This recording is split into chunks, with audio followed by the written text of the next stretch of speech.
देश में कम होते कोरोना के मामलों के बीच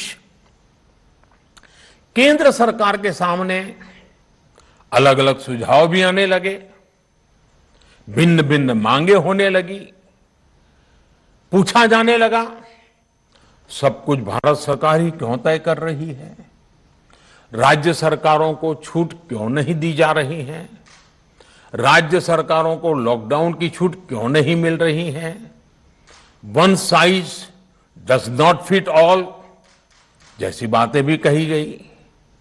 दलील ये दी गई कि संविधान में चूंकि हेल्थ आरोग्य प्रमुख रूप से राज्य का विषय है, इसलिए अच्छा है कि सब राज्य ही करें।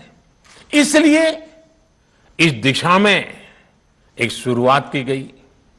भारत सरकार ने एक बृहद गाइडलाइन बनाकर राज्यों को दी ताकि राज्य अपनी आवश्यकता और सुविधा के अनुसार काम कर सके।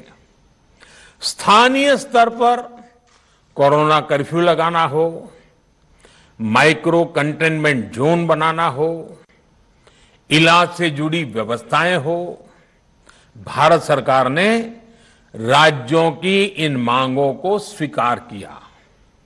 साथियों, इस साल 16 जनवरी से शुरू होकर अप्रैल महीने के अंत तक भारत का वैक्सीनेशन कार्यक्रम मुख्यतः केंद्र सरकार की देखरेख में ही चला। सभी को मुफ्त वैक्सीन लगाने के मार्ग पर देश आगे बढ़ रहा था। देश के नागरिक भी अनुशासन का पालन करते हुए अपनी बारी आने पर वैक्सीन लगवा रहे थे। इस बीच कई राज्य सरकारों ने फिर कहा कि वैक्सीन का काम डिसेंट्रलाइज किया जाए और राज्यों पर छोड़ दिया जाए। तरह तरह के स्वर उठे, जैसे कि वैक्सीनेशन के लिए एज ग्रुप क्यों बनाए गए। दूसरी तरफ किसी ने कहा कि उम्र की सीमा आखिर केंद्र सरकार ही क्यों तय करे। कुछ आवाजें तो ऐसी भी उठी कि बुजुर्गों का वैक्सीनेशन पहले क्यों हो रहा है। भांति भांति के दबाव भी बनाए गए। देश के मीडिया के एक वर्ग ने इसे कैंपेन के रूप में भी चलाया।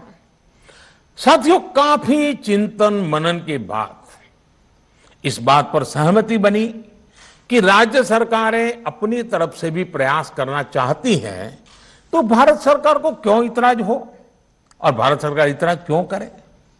राज्यों की इस मांग को देखते हुए, उनके आग्रह को ध्यान में रखते हुए 16 जनवरी से जो व्यवस्था चली आ रही थी, उसमें प्रयोग के तौर पर एक बदलाव किया गया। हमने सोचा कि राज्य ये मांग कर रहे हैं, उनका उत्साह है, तो चलो भाई 25% का काम उन्हीं को सुपुर्द कर दिया जाए, उन्हीं को दे दिया जाए। स्वाभाविक है 1 मई से राज्यों को 25% काम उनके हवाले कर दिया गया। उसे पूरा करने के लिए उन्होंने अपने अपने तरीके से प्रयास भी किए।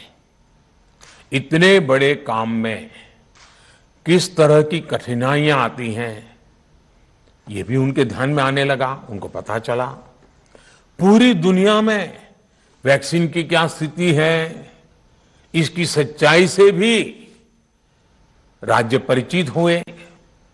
और हमने देखा, एक तरफ मई में सेकेंड वेव, दूसरी तरफ वैक्सीन के लिए लोगों का बढ़ता रुझान, और तीसरी तरफ राज्य सरकारों की कठिनाइयां। मई में 2 सप्ताह बीतते बीतते कुछ राज्य खुले मन से ये कहने लगे कि पहले वाली व्यवस्था ही अच्छी थी।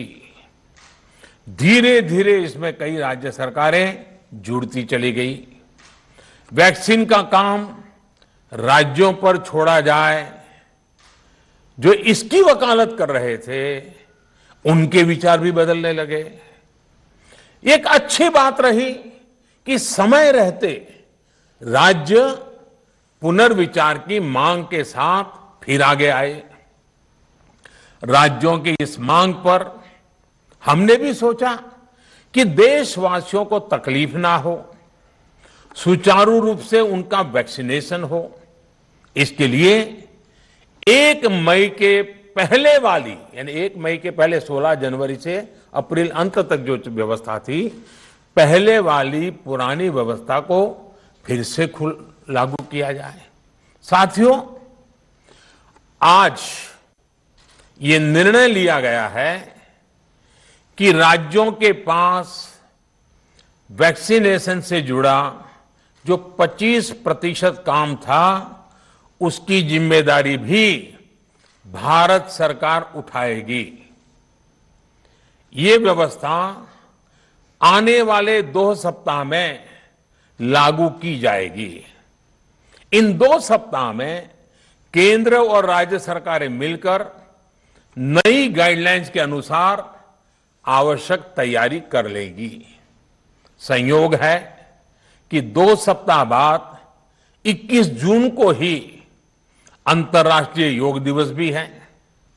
21 जून सोमवार से देश के हर राज्य में 18 वर्ष से ऊपर की उम्र के सभी नागरिकों के लिए भारत सरकार राज्यों को मुफ्त वैक्सीन मुहैया कराएगी।